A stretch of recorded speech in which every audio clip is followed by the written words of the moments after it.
ഇന്ന് നമുക്ക് fried rice ഉണ്ടാക്കാം. അതും 5 മിനിറ്റ് എന്ന് പറയുന്നതുകൊണ്ട് 5 മിനിറ്റിൽ ഉണ്ടാക്കാൻ ഞാൻ ശ്രമിച്ച് നോക്കാം കേട്ടോ. അപ്പോൾ ഇതാ അരി, 1 ഗ്ലാസ് അരി വേവിച്ച് വെച്ചിട്ടുണ്ട്. ഇവിടെ സ്പ്രിംഗ് ഓണിയോൺ, അതിൻ്റെ അറ്റവും തണ്ടും. പിന്നെ ഇവിടെ ക്യാബേജ് അരിഞ്ഞുകൊണ്ടിരിക്കുന്നു.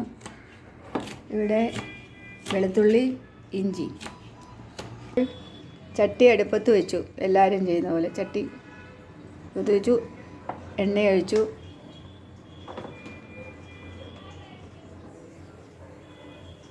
അതിന് ശേഷം അപ്പോൾ അതിനകത്തേക്ക് നമ്മുടെ വെളുത്തുള്ളി ഇട്ടു. വെളുത്തുള്ളി ഇട്ടതിന് ശേഷം ഇഞ്ചി ഗ്രേറ്റ് ചെയ്തിടണം കേട്ടോ. ചെറിയ ചിരളി. ഇവിടെ ഇല്ലേ, ഇഞ്ചി കടിച്ചു കഴിഞ്ഞാൽ പിള്ളേർക്കൊന്നും ഇഷ്ടപ്പെടില്ല. അവരറിയാതിരിക്കാൻ വേണ്ടിയാണ് ഞങ്ങൾ ഇങ്ങനത്തെ ഒരു പണി ചെയ്യണത്. എന്നാലല്ലേ ഒരു ടേസ്റ്റ് ഉണ്ടാവുള്ളൂ. ഇനി അത് നന്നായി ഇളക്കി യോജിപ്പിക്കുക. അപ്പോൾ വെളുത്തുള്ളിയും ഇഞ്ചിയും ഒരുമാതിരി മൂത്തിട്ടുണ്ട്. അതിലേക്ക് നമുക്ക് ക്യാബേജ് ഇടാം. ക്യാബേജ് ഇട്ടിട്ട് ഒന്ന് ഇളക്കി കൊടുക്കാം.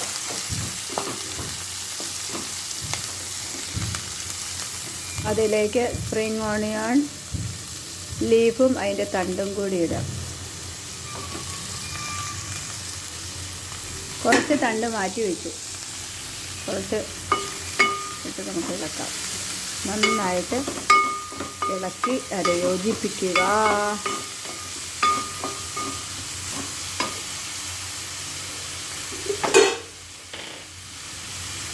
അതിനുശേഷം അതിലേക്ക് കുറച്ച് ആവശ്യാനുസരണം ഉപ്പിടുക.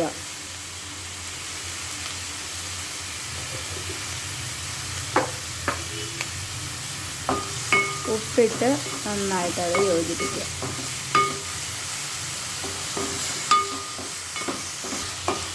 അപ്പോൾ ക്യാബേജ് ഒരുമാതിരി വെന്തിട്ടുണ്ട്.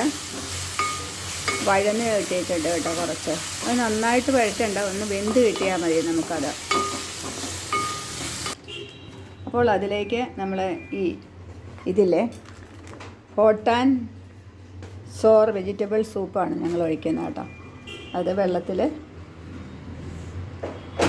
ചാലിച്ച് അത് കലക്കി, അതിനകത്ത് എല്ലാം ഉണ്ട്. അപ്പോൾ അതുകൊണ്ട് എല്ലാം ഉണ്ടെന്ന് പറഞ്ഞു കഴിഞ്ഞാൽ എന്തൊക്കെയാണ് സാധനങ്ങൾ ഇതിനകത്തുള്ളത്? സോയയുണ്ട്, പിന്നെ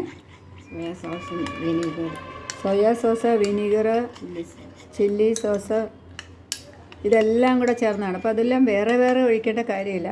അതുകൊണ്ട് ഞങ്ങൾ എപ്പോഴും ഇത് ഒരുമിച്ച് കിട്ടുന്ന ഹോട്ട് ആൻഡ് സോറിൻ്റെ സൂപ്പ് കിട്ടും. അതിൻ്റെ പൊടിയാണ് കലക്കി ഇതിലേക്ക് ഒഴിക്കുക. അതാകുമ്പം നമുക്ക് പ്രശ്നമില്ല, എല്ലാം ഒരുമിച്ച് കിട്ടുകയും ചെയ്യും. അതുകൊണ്ട് അതിൻ്റെ ഒരു പ്രത്യേക ടേസ്റ്റുമാണ്. അപ്പം നിങ്ങൾ ഇതിൽ ഇങ്ങനെ ഉണ്ടാക്കി ഒന്ന് ട്രൈ ചെയ്ത് നോക്കണം.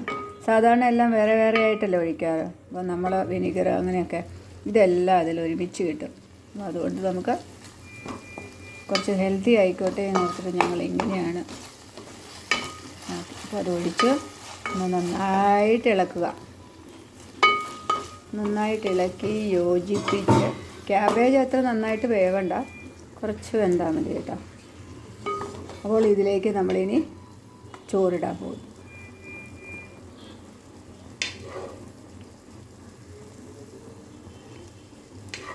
ഇത് ഇന്ത്യ ഗേറ്റിൻ്റെ അരിയാട്ടോ.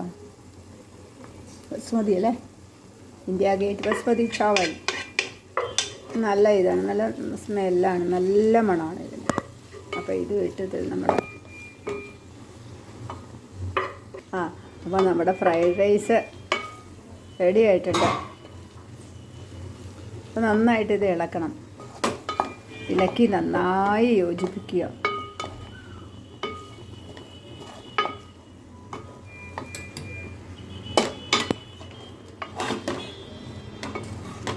അപ്പോൾ നന്നായി ഇളക്കി യോജിപ്പിച്ചു. അങ്ങനെ നമ്മുടെ ഫ്രൈഡ് റൈസ് റെഡിയായി കേട്ടോ. ഞാനൊന്ന് ടേസ്റ്റ് ചെയ്ത് നോക്കട്ടെ.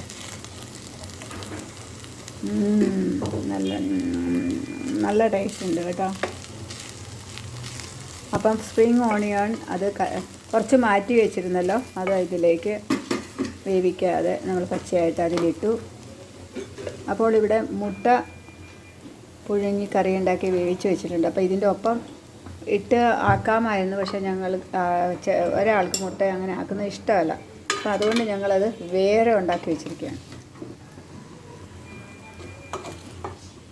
അങ്ങനെ നമ്മുടെ ഫ്രൈഡ് റൈസ് മുട്ട റെഡിയായി. അപ്പോൾ ഇതിനകത്തേക്ക് വേണമെങ്കിൽ നിങ്ങൾക്ക് മുട്ട പൊട്ടിച്ചൊഴിച്ചിട്ട് ഇങ്ങനെ ചിക്കി പൊരിച്ച് അത് വേണമെങ്കിൽ ഇതിൻ്റെ കൂടെ ചേർക്കാം ലാസ്റ്റ്. പിന്നെ ചിക്കൻ വറുത്തത് വേണമെങ്കിൽ അങ്ങനെ ചേർക്കാം. ഇപ്പം ഞങ്ങൾ വെജായിട്ടാണ് ഉണ്ടാക്കി വയ്ക്കുന്നത്. അപ്പം മുട്ട വേണ്ടവർക്ക് അതിലിട്ടിട്ട് അങ്ങ് കൊടുക്കും, അത്രയേ ഉള്ളൂ. ഇത് 3 പേർക്കുള്ളതാണ് കേട്ടോ. അപ്പോൾ കമൻറ്റ് ചെയ്യാൻ മറക്കണ്ട, ലൈക്ക് ചെയ്യാൻ ഒട്ടും മറക്കല്ലേ, സബ്സ്ക്രൈബ് ചെയ്തേ. അപ്പോൾ അടുത്ത വീഡിയോയിൽ കാണും വരെ.